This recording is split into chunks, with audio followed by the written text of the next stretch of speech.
السلام علیکم ورحمۃ اللہ وبرکاتہ۔ الحمد للہ نحمده ونستعینه ونستغفره ونؤمن به ونتوکل علیہ ونعوذ باللہ من شرور انفسنا ومن سیئات اعمالنا من يهده الله فلا مضل له ومن يضلله فلا هادي له ونشهد أن لا إله إلا الله وحده لا شريك له ونشهد أن سيدنا ومولانا محمدًا عبده ورسوله صلى الله عليه وسلم. أعوذ بالله من الشيطان الرجيم. بسم الله الرحمن الرحيم. إن الذين قالوا ربنا الله ثم استقاموا تتنزل عليهم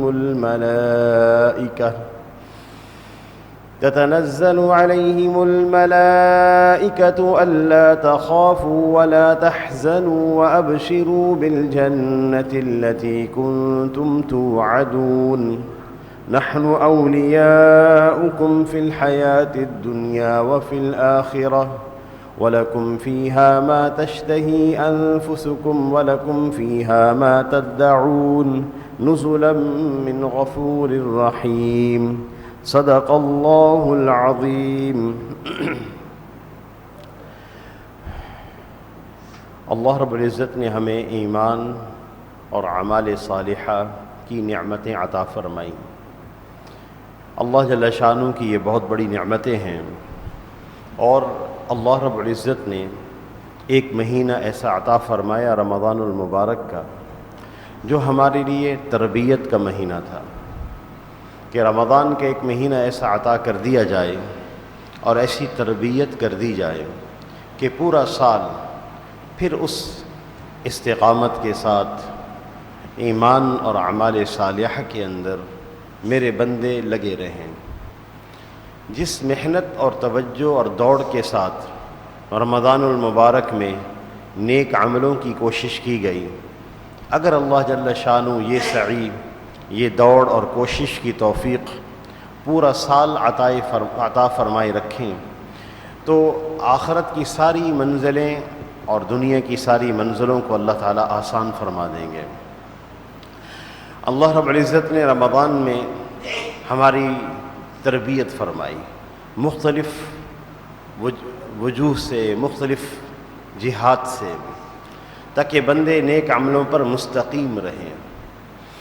اللہ جل شانہ کو سب سے محبوب عمل ہے وہ استقامت ہے. آپ صلی اللہ علیہ وسلم سے سوال کیا گیا، یا رسول اللہ ای الاعمال احب الی اللہ، کون سے اعمال اللہ کو سب سے زیادہ پسند ہیں؟ آپ صلی اللہ علیہ وسلم نے ارشاد فرمایا کہ احب الاعمال الی اللہ ادومها وان قل، اللہ تعالیٰ کے ہاں سب سے محبوب ترین اعمال وہ ہیں جو ہمیشہ ہوں اگرچہ تھوڑے ہوں، جن پر دوام ہو، جن پر استقامت ہو. اللہ رب العزت نے ہماری رمضان میں مختلف وجوہات اور جہات سے تربیت فرمائی ہے. اس میں ایک سب سے بڑی تربیت یہ تھی کہ اللہ تعالیٰ نے ہمیں ایک احساس عطا فرمایا کہ اللہ تعالیٰ دیکھ رہے ہیں. اللہ جل شانہ کے وجود کا احساس. آپ صلی اللہ علیہ وسلم سے سوال کیا گیا صفت احسان کے بارے میں، یا رسول اللہ مل احسان، صفت احسان کیا ہے؟ صفت احسان ہمارے دین کے اندر سب سے چوٹی کی چیز ہے، سب سے اعلیٰ چیز ہے. آپ صلی اللہ علیہ وسلم نے فرمایا ان تعبد اللہ کأنک تراہ، تم اللہ کی ایسی عبادت کرو جیسے تم اللہ کو دیکھ رہے ہو. فإن لم تکن تراہ فإنہ یراک، اگر یہ کیفیت پیدا نہیں ہوتی تو پھر یہ کیفیت پیدا ہو جائے کہ اللہ تعالیٰ تمہیں دیکھ رہے ہیں، اللہ جل شانہ مجھے دیکھ رہے ہیں. یہ ایک کیفیت ہے اور اعلیٰ درجے کی کیفیت ہے. اللہ تعالیٰ نے ہر ایک کو عطا فرمائی اور اپنے فضل سے عطا فرمائی کہ رمضان کے روزے میں وہ کھانے اور پینے سے رکتا رہا، کیونکہ اللہ نے صفت احسان کی ایک کیفیت بندے کو عطا فرما دی اور اپنے فضل سے عطا فرما دی. اے بندے تو اس کے لیے کیا مجاہدے کرے گا, کیا مشقتیں اٹھائے گا, جا ہم تجھے اپنے فضل سے عطا کرتے ہیں. وہ صفت احسان ضائع نہ ہونے پائے. اللہ مجھے دیکھ رہے ہیں. جو تصوف کے علماء ہیں وہ یہ بات فرماتے ہیں کہ جب انسان کے اوپر یہ کیفیت طاری رہے کہ اللہ مجھے دیکھ رہا ہے, تو یہ کیفیت ترقی کرتے کرتے یہاں تک پہنچ جاتی ہے کہ معیت خداوندی نصیب ہو جاتی ہے کہ اللہ میرے ساتھ ہیں.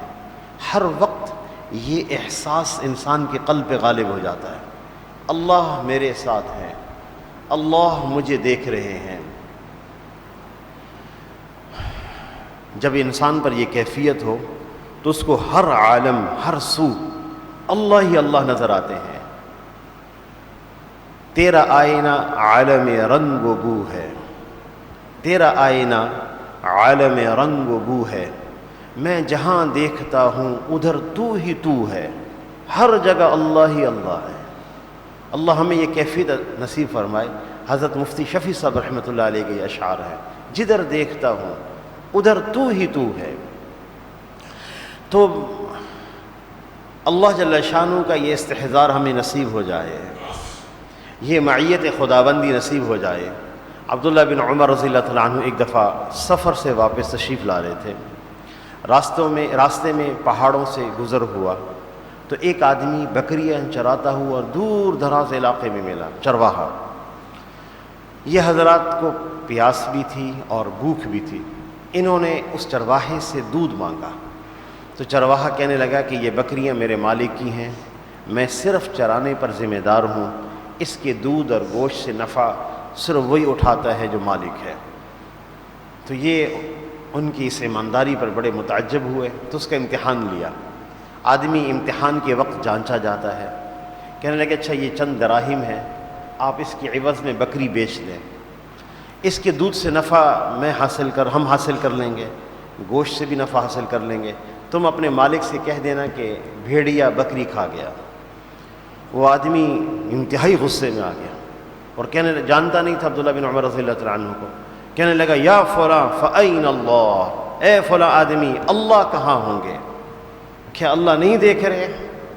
عبداللہ بن عمر رضی اللہ تعالیٰ عنہ جب واپس آئے تو راستے میں ایک جذب کی کیفیت میں کہتے تھے یا فلاں فأین اللہ.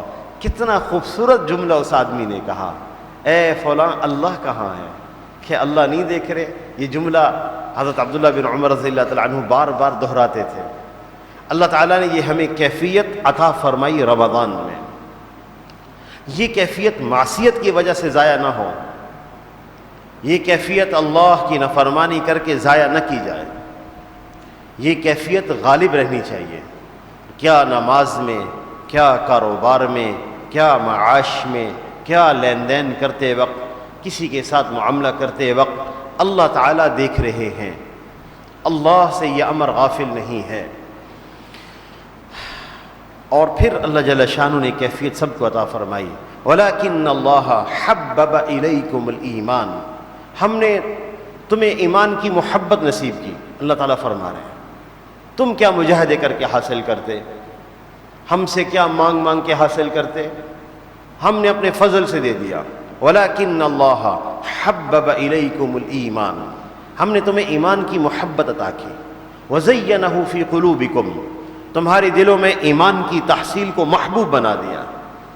اس کی علامت کیا تھی؟ نیکیوں میں مزہ آتا ہے, روزہ رکھنے میں لطف آ رہا ہے, مشقت میں لطف آ رہا ہے, مشقت میں لطف آ رہا ہے.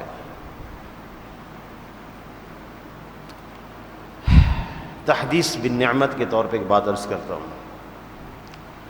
اپنی باتیں تو نہیں بتانی چاہیے. تحدیث بالنعمت صرف اس لیے کہ اللہ جل شانہ کی نعمت کا شکر ادا ہو جائے. میرے والد صاحب شدید علیل تھے ہاسپٹل کے اندر, اور کورونا کے مرض میں مبتلا تھے جس میں کبھی سانس اوپر کبھی نیچے. ایک شدید تکلیف اور اذیت میں مریض سے گزر ہی رہا تھا. اس کے ساتھ اس کے لواحقین بھی گزر رہے ہوتے, اگلا سانس ہے کہ نہیں, اگلا سانس ہے کہ نہیں, ٹھیک ہو جائیں گے کہ چلے جائیں گے.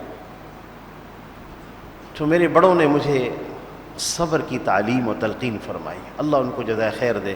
شدت میں تھے، بڑی الجھن تھی، بڑی تکلیف تھی، تو میں نے ہاسپٹل کی مسجد میں نماز پڑھائی۔ نماز پڑھتے ایک آدمی مجھے ملے، وہ فرشتے تھے یا وہ آدمی تھے اللہ ہی جانتے ہیں۔ کہنے لگے بھائی صاحب میں ایک ایسی تکلیف میں گزر رہا ہوں، میری بیوی ہے، ان کو حمل ہے، وہ وینٹیلیٹر پر ہے، ڈاکٹر کہتے ہیں بچہ بچا لیں، آپ کی اہلیہ کو بچا لیں۔ کن ایسی کیفیات اس نے جب مجھے بتائیں، میں اپنی پریشانی بھول گیا کہ انسان دنیا میں بڑے بڑے تکلیف میں ہے۔ میں نے کہا یہ تکلیف تو اللہ نے مجھے نہیں دی، اس تکلیف سے اللہ نے مجھے بچایا ہوا ہے۔ پھر بڑوں نے تعلیم بھی فرمائی، صبر کی، ہمت کی۔ وہ میری زندگی کے ایک مشکل ایام تھے، لیکن مجھے حیرت ہوئی کہ مجھے اس مشقت میں مزہ آنے لگا۔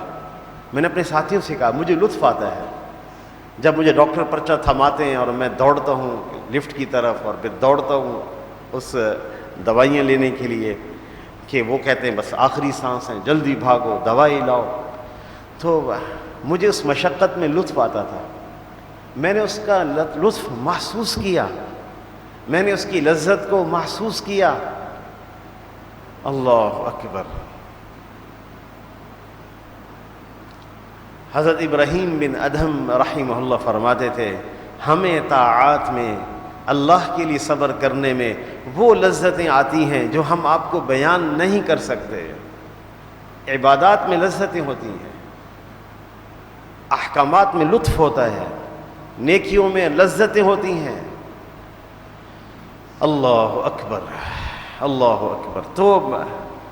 تو اے بندے، روزے کی مشقت کے باوجود ہم نے آپ کو احساس لطف دیا، کیوں؟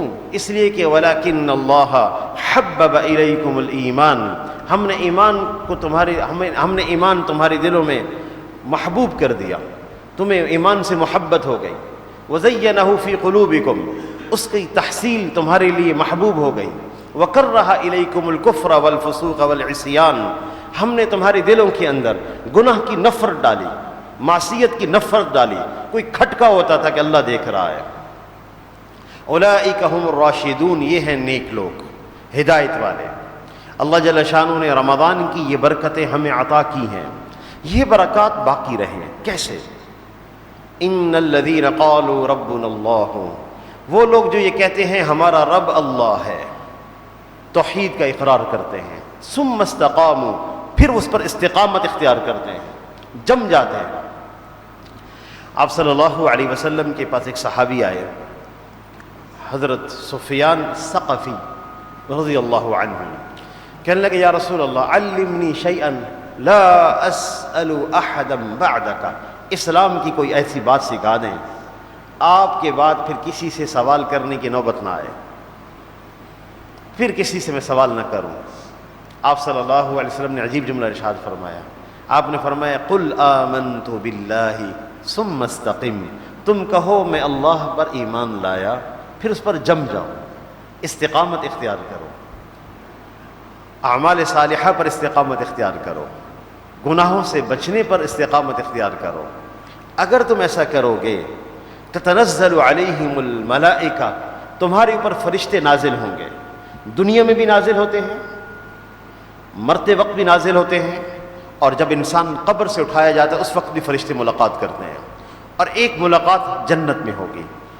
دنیا میں بھی فرشتے ساتھ ہو جاتے ہیں۔ مفسرین نے لکھا ہے کہ وہ فرشتے ہر وقت قلب میں نیکی کا خیال القاء کرتے ہیں، اور یہاں تک لکھا ہے کہ وہ لوگ جو مسجد کے عادی ہوتے ہیں اگر وہ بیمار ہو جائیں فرشتے ان کی عیادت کے لیے جاتے ہیں، فرشتے ان کے ساتھ ہوتے ہیں۔ موت کے وقت بھی فرشتے نازل ہوتے ہیں۔ موت کے وقت انسان نہیں مرنا چاہتا، سیدھی بات ہے، ہر آدمی کو موت ناپسند ہے، چاہے نیک ہے اور چاہے برا ہے۔ اپنے بچے سامنے ہوتے ہیں، خاندان سامنے ہوتا ہے، ان کی کفالت سامنے ہوتی ہے۔ ایک دفعہ آدمی کے دل پر بوجھ آتا ہے بڑا شدید موت کے وقت۔ آپ صلی اللہ علیہ وسلم نے فرمایا من احب لقاء اللہ احب اللہ لقاءہ، جو اللہ سے ملاقات کو پسند کرتا ہے اللہ تعالیٰ اس سے ملاقات کو پسند کرتے ہیں۔ ومن کرہ لقاء اللہ، جو اللہ سے ملاقات کو ناپسند کرتا ہے اللہ تعالیٰ بھی اس سے ملاقات کو ناپسند کرتے ہیں۔ صحابہ اکرام نے عرض کیا یا رسول اللہ نحن نکرہ الموت، ہم میں سے ہر آدمی موت کو ناپسند کرتا ہے، موت اچھی نہیں لگتی۔ آپ نے فرمایا ایسا ہی ہے، لیکن موت کے وقت جب فرشتے نازل ہوتے ہیں اور پھر وہ کہتے ہیں یا ایتھا النفس المطمئنہ ارجعی الی ربک راضیۃ مرضیہ، اے نفس مطمئنہ چلو اپنے رب کی طرف کہ وہ تم سے راضی ہے اور تم اس سے راضی ہو۔ اور جنت کی نعمتیں جب کھولی جاتی ہیں، کیا ان نعمتوں کی حیثیت ہے ان نعمتوں کے آگے، بندہ بے چین ہو جاتا ہے، کہتا ہے جلدی لے چلو مجھے اللہ کے پاس، سارے خیالات پیچھے رہ جاتے ہیں، ان کی کوئی حیثیت نہیں رہتی۔ اس لیے موت کے وقت بھی فرشتے آتے ہیں، تتنزل علیہم الملائکہ اللہ تخافوا ولا تحزنوا، وہ یہ کہتے ہیں پچھلی زندگی کے فوت ہونے کا خوف نہ کرو اور آئندہ آنے والے حالات کا خوف نہ رکھو اور پچھلی زندگی کے فوت ہو جانے کا غم نہ کرو۔ وَأَبْشِرُوا بِالْجَنَّةِ، جنت کی خوشخبری لو۔ تو آدمی روانگی کے لیے تیار ہو جاتا ہے، اور پھر حدیث میں آتا ہے کہ جب قبر سے اٹھایا جائے گا تو دو فرشتے اس سے ملاقات کرتے ہیں اور کہتے ہیں ہم وہ ہیں جو دنیا میں آپ کے ساتھ تھے، اللہ تخافوا ولا تحزنوا، کوئی خوف نہیں آپ پر، کوئی غم نہیں، آپ کے لیے خوشخبریاں ہیں۔ اور جب جنت میں داخل ہوں گے تو تلقاہم الملائکہ، تو فرشتوں سے ملاقات ہوگی، جنت میں داخل ہوتے ہی فرشتے کہیں گے سلام قولا من رب الرحیم، یہ سلام ہے تمہارے مہربان رب کی طرف سے۔ نحن اولیاؤکم فی الحیات الدنیا، فرشتے کہتے ہیں ہم دنیا میں تمہارے ساتھ تھے، وفی الآخرہ، آخرت میں بھی تمہارے ساتھ ہی رہیں گے، وَلَكُمْ فِيهَا مَا تَشْتَهِي أَنفُسُكُمْ، یہاں وہ چیزیں ہیں جو تم چاہو گے ہم تمہیں دی جائیں گی۔ آپ صلی اللہ علیہ وسلم نے اس کی مثالیں بیان فرمائی۔ آپ نے فرمایا کہ جنتی کسی پرندے کی کھانے کی خواہش کرے گا، وہ ایک دم سے بغیر کسی حرارت کے، آگ کے، بھنا ہوا تیار بندے کے سامنے موجود ہوگا صرف خواہش کرنے پر۔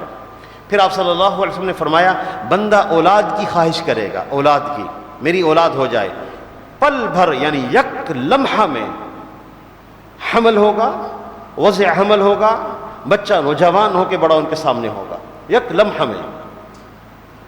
وَلَكُمْ فِيهَا مَا تَدَّعُونَ، اور جو تم مانگو گے وہ بھی ملے گا۔ نُزُلًا مِّن غَفُورٍ رَحِيمٍ، یہ مہمان نوازی ہے بخشنے والے مہربان رب کی طرف سے۔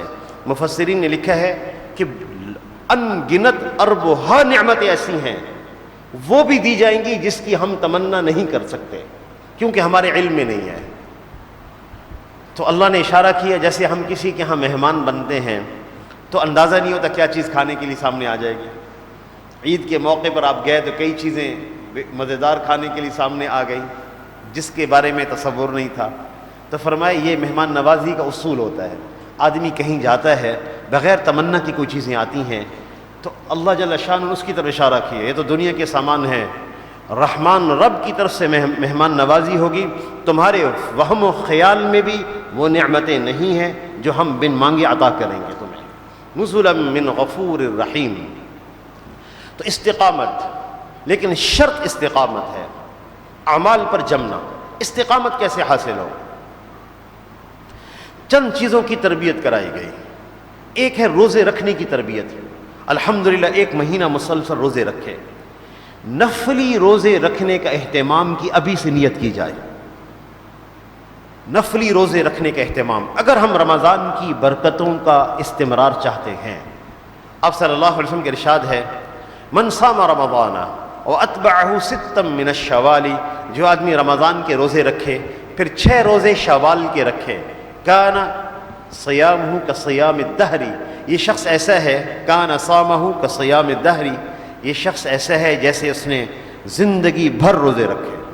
چونکہ ایک روزے کا اجر کم از کم 10 گنا ہے، اس اعتبار سے 30 روزوں کا اجر 300 ایام کے برابر ہے، اور 6 روزوں کا اجر 60 ایام کے برابر ہے، تو 360 دن روزہ رکھنے کا اجر ہوگا۔ اس میں بہت سارے لوگ غلطی میں مبتلا رہتے ہیں کہ شاید یہ متوالی رکھنے ہوتے ہیں، پے در پے رکھنے ہوتے ہیں. ایسا نہیں ہے، پورے شوال میں جب چاہیں رکھیں. پھر آپ صلی اللہ علیہ وسلم نے ارشاد فرمایا کہ ہر پیر اور جمعرات کو روزہ رکھو. اور یہ چیز عربوں کے ہاں اس کا اہتمام ہے، ہمارے ہاں نہیں ہے. ہماری جب تشکیل امریکہ میں تھی تو ہم جب عربوں کی مسجد میں جاتے تھے ہمیں شرمندگی ہوتی تھی، وہ سب روزے کے ساتھ ہوتے تھے. اور مسجد میں ہر پیر اور جمعرات کو وہ اہتمام ہوتا تھا مسجد میں افطاری کا جیسے رمضان میں اہتمام ہوتا ہے. یعنی ہمیں ایک عجیب سا احساس ہوتا تھا کہ شاید رمضان ہے آج. پیر اور جمعرات کو اتنا اہتمام. جو حضرات ہمارے مکۃ المکرمہ یا مدینہ المنورہ تشریف لے جاتے ہیں تو وہ حضرات دیکھتے ہیں مسجد نبوی شریف میں یا حرم مکہ میں ان روزوں کا اہتمام. یہ عربوں کی خوبی ہے. قوم میں اللہ تعالیٰ نے خوبیاں تقسیم کی ہے، یہ عربوں کی خوبی ہے. ہر پیر اور جمعرات کو روزہ رکھنا. آپ صلی اللہ علیہ وسلم کے ارشاد ہے کہ تم لوگ ہر پیر اور جمعرات کو روزہ رکھا کرو، اس لیے کہ ان 2 دنوں میں عمل اللہ کے سامنے پیش کیے جاتے ہیں، اور میرا جی چاہتا ہے کہ جب یہ عمل پیش ہوں تو میں روزے کے ساتھ ہوں.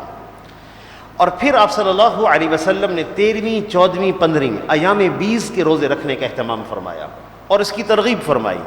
ہر مہینے کی 13ویں 14ویں 15ویں ایام 20 یعنی روشن دن، ان دنوں میں چاند روشن ہوتا ہے. اور پھر عرفہ کا روزہ. اللہ اکبر. آپ صلی اللہ علیہ وسلم کے ارشاد ہے احتسب علی اللہ ان یکفر السنۃ التي قبلہ وبعدہ. جو آدمی عرفہ کا ایک دن کا روزہ رکھے مجھے امید ہے اللہ سے کہ اللہ اس کے 1 سال پچھلے اور 1 سال آئندہ آنے والے گناہ معاف فرما دیتے. اور عاشورہ کا روزہ 10ویں محرم کا احتسب علی اللہ ان یکفر السنۃ التي قبلہ. مجھے امید ہے کہ اللہ 1 سال پچھلے گناہ معاف فرما دیں گے. نفلی روزے رکھنے کا اہتمام. اگر ہم رمضان کی برکتوں کا استمرار چاہتے ہیں، اللہ نے ہماری عادت بنائی. آخری دنوں میں تو مزاج ہی بن گیا، بھول کے بھی پانی کوئی نہیں پیتا اور بھول کے بھی کھانا کوئی نہیں کھاتا. اور اتنی عادت بنی کہ پانی پینے لگتے ہیں تو ایک دم سے خیال آتا ہے روزہ تو نہیں ہے. کھانا کھانے لگتے ہیں ایک دم سے خیال آتا ہے روزہ تو نہیں ہے. اس لیے اس کیفیت کو باقی رکھا جائے. اللہ اکبر.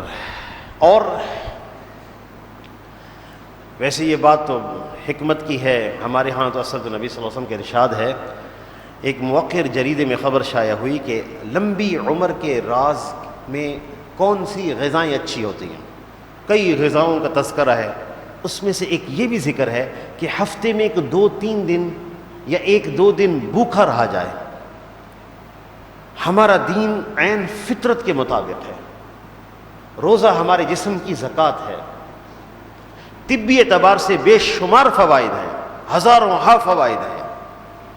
اس لیے روزہ رکھنے کا اہتمام. اور دوسرا اللہ تعالیٰ نے ہماری ایک تربیت فرمائی.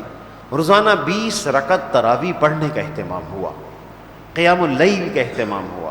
20 رکعت تراویح پڑھنا اور دوام کے ساتھ پڑھنا، آخری دن کے اہتمام کے ساتھ پڑھنا. یہ عمل ہمارے لیے تہجد میں معین ہے، مددگار ہے. ہم تہجد کی نماز کے عادی بنیں، تہجد کی نماز نہ چھوڑیں. آپ صلی اللہ علیہ وسلم صحابہ کو بڑے عجیب انداز سے ترغیب دیتے تھے. عبداللہ بن عمر کا تذکرہ ہوا، بڑے اچھے آدمی. آپ نے فرمایا فنعم عبداللہ، بہت اچھے ہیں. لولا یترک قیام اللیل، اگر تہجد کی نماز نہ چھوڑا کریں. بہت اچھے ہیں، نعم عبداللہ، بہت اچھے ہیں، لیکن اگر تہجد کی نماز نہ چھوڑا کریں. عبداللہ بن عمر رضی اللہ تعالیٰ عنہ نے جب یہ سنا تو فرمانے لگے میں آئندہ کبھی نہیں تہجد کی نماز چھوڑوں گا. فرمانے والے بھی بڑی شفقت سے فرما رہے ہیں، بڑی محبت سے فرما رہے ہیں کہ اگر عبداللہ تہجد نہ چھوڑا کریں. نماز کی تربیت کرائی گئی، ہم تہجد کی نماز کا اہتمام کریں. بہت سارے احباب کو ایسا دیکھا جو آخر میں 10 منٹ کے لیے اٹھ جاتے ہیں، وضو کر کے صرف 2 رکعت پڑھ لیتے ہیں. نہ زیادہ پڑھیں رکعت، نہ زیادہ تلاوت کریں، نہ زیادہ اذکار کریں. صرف اتنا وقت ہو کہ ہم 2 رکعت پڑھ لیا کریں بس. انشاءاللہ یہ دوام بھی بہت استقامت دے گا دین پر. اب عبداللہ بن عمر فرماتے ہیں، عبداللہ بن سلام فرماتے ہیں رضی اللہ تعالیٰ عنہ، جب حضور صلی اللہ علیہ وسلم مدینہ المنورہ آئے، ہم ملاقات کے لیے گئے. یہ اس وقت یہود میں سے تھے، یہود کے بہت بڑے عالم بھی ہیں. کہنے لگے میں نے نبی صلی اللہ علیہ وسلم سے پہلی بات جو مدینہ المنورہ میں سنی ہے، آپ نے پہلا کلام جو اہل مدینہ سے کیا ہے، پہلا کلام، پہلی گفتگو وہ یہ ہے یا ایھا الناس. یہ حدیث بھی ان کے اسلام لانے کا ذریعہ بھی بنی ہے. کہنے لگے میں سننے کے لیے کھڑا ہوا، مجمع سارا کھڑا تھا. آپ نے پہلی ملاقات میں انصار مدینہ سے فرمایا یا ایھا الناس افشوا السلام، اے لوگو سلام کو عام کرو، وَأَطْعِمُوا الطَّعَامَ، لوگوں کو کھانے کھلایا کرو، وَصِلُوا الْأَرْحَامَ، خاندانوں میں صلہ رحمی کرو، وَصَلُّوا بِاللَّيْلِ وَالنَّاسُ نِيَامٌ، اور اس وقت نماز پڑھا کرو جب لوگ سو رہے ہوں. تدخلوا الجنۃ بالسلام، سلامتی کے ساتھ جنت میں داخل ہو جاؤ. تو تہجد کی نماز میں اگر آخری وقت میں اٹھنا نہ ہو، ایک گزارش میری یہ ہے کہ عشاء کے فرض پڑھنے کے بعد، سنن پڑھنے کے بعد 2 رکعت نماز نفل تہجد کی نیت سے پڑھ لیا کریں، اس لیے کہ تہجد کی نماز کا وقت عشاء کے فرضوں کے بعد شروع ہو جاتا ہے اور وہ تہجد میں ہی گنا جاتا ہے. یہ الگ بات ہے کہ آخری پہر میں اٹھنا زیادہ فضیلت والا ہے، یہ الگ بات ہے. حضرت عائشہ رضی اللہ تعالیٰ عنہ فرماتی ہیں کہ آپ صلی اللہ علیہ وسلم کی تہجد کسی وجہ سے، کسی بیماری اور تکلیف کی وجہ سے رہ جاتی تھی تو وہ اٹھ کر تو وہ دن میں پڑھا کرتے تھے، سورج نکلنے کے بعد 12 رکعات پڑھا کرتے تھے. تہجد نہ فرض ہے، نہ واجب ہے، نہ سنت مؤکدہ ہے، لیکن آپ صلی اللہ علیہ وسلم رہ جانے کی صورت میں اس کو ادا کر رہے ہیں تاکہ یہ عمل پر استقامت رہے، عمل پر جمے رہے، دوام رہے. رمضان کے اندر ایک اللہ تعالیٰ نے ہماری تربیت یہ فرمائی کہ ہم نے پورا 1 مہینہ قرآن پاک سنا ہے اور اس میں ہمیں مزہ آیا، ہم نے سنا، ہمارے کانوں میں وہ قرآن اترا. وَإِذَا تُلِيَتْ عَلَيْهِمْ آيَاتُهُ زَادَتْهُمْ ایمانا، جب ان پر قرآن پاک کی آیات تلاوت کی جاتی ہیں ان کا ایمان بڑھ جاتا ہے. یہ قرآن پاک کی آیات سننے کا انسان کی زندگی پر اثر ہوتا ہے. اس قرآن سے تعلق باقی رہے، اس کے لیے روزانہ التزام کے ساتھ 5 منٹ کے لیے قرآن پاک کی تلاوت فرما لیا کریں. یہ نہ ہو کہ قرآن پاک اب رکھا رہ جائے، عید کی مصروفیات اور ان ایام میں چل پڑے ہم اور قرآن کی تلاوت سے یکسر انقطاع ہو جائے. ایسا نہیں ہونا چاہیے، یکسر انقطاع ہو جائے. 5 منٹ کے لیے التزام کے ساتھ قرآن پڑھا جائے. اس سے زائد کہ اللہ جتنی توفیق عطا فرما دیں، اس کی تلاوت ہی محض ایک اپنا خاص اثر رکھتی ہے. اس کی محض تلاوت بھی، چاہے سمجھ آئے یا نہ آئے، اس کی تلاوت ایک خاص اثر رکھتی ہے. کیا ہم نے سوچا جب ہم کبھی تلاوت کر رہے ہوں تو ہماری حیثیت کیا ہوتی ہے؟ مفسرین نے لکھا ہے کہ جب انسان تلاوت کر رہا ہوتا ہے اس کی حیثیت شجر مبارکہ کی ہوتی ہے، جو موسیٰ علیہ السلام نے جس درخت سے اللہ کا کلام سنا، اس پر کلام کا نزول ہوا اور پھر موسیٰ علیہ السلام نے سنا. اس انسان کی حیثیت شجر مبارکہ جیسی ہوتی ہے اور انسان اللہ سے ہم کلام ہو رہا ہوتا ہے. ہم اس کی عادت کو ہاتھ سے نہ جانے دیں. یہ ہمارے دلوں پر آئے زنگ کو دور کرتا ہے. اور اسی طرح 2 4 5 منٹ ہم قرآن پاک کا ترجمہ پڑھا کریں، تدبر کیا کریں، تاکہ جنت کی آیات میں ہمیں جنت کی آیات سنیں تو مزہ آ جائے. سلۃ من الاولین وقلیل من الآخرین علی سرر موضونہ، شوق ہو جائے جنت کا.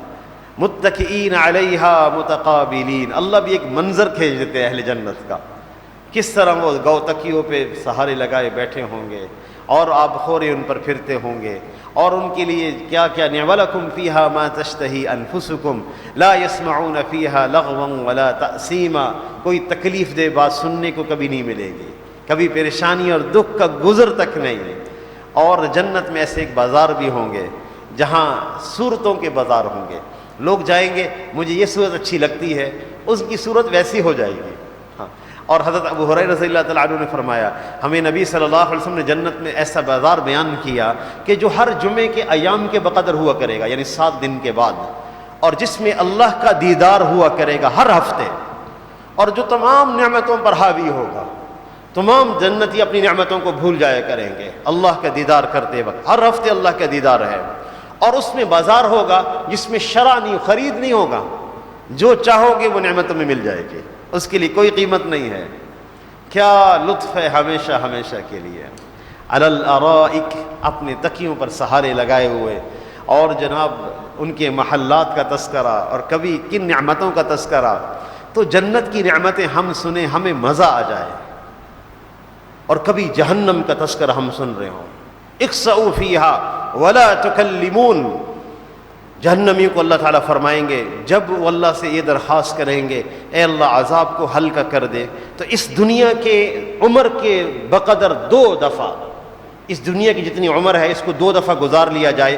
2 دفعہ گزارنے کے بعد جو اللہ کی طرف سے جواب یہ ہے وہ یہ ہے اخسؤوا فیہا.